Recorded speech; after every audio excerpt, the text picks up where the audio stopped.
We're following a developing story in Afghanistan tonight. Taliban fighters have captured the country's second and third largest cities. And tonight, thousands of U.S. troops are on their way to help evacuate the U.S. Embassy. CBS 2's Bauman here now with more on all of this. Allie. Maurice and Christine, fresh troops are expected to arrive in Afghanistan within 48 hours. The move is a sign of waning confidence in the Afghan government's ability to hold off the Taliban surge.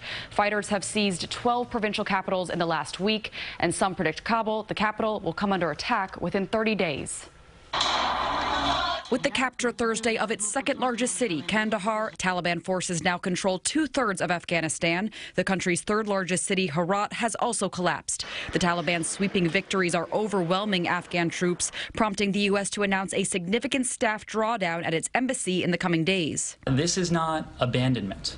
This is not an evacuation.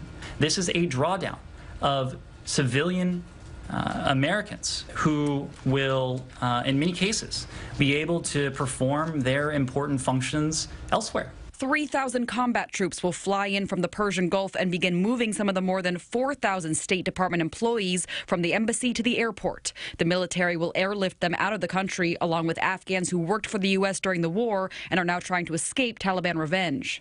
We believe this is the prudent thing to do given the rapidly deteriorating security situation in and around Kabul. This comes just a few weeks before the U.S. is scheduled to complete its military withdrawal from Afghanistan, and Taliban fighters are taking advantage. Video shows them flaunting military and police equipment they've seized from American-traded Afghan forces. We're realistic about the difficult road that we've already been down and the difficult road that presumably lies ahead. The violence in recent months has pushed hundreds of thousands of people to flee their homes for Kabul in search of safety. Shah Mohammed's parents were killed in the fighting.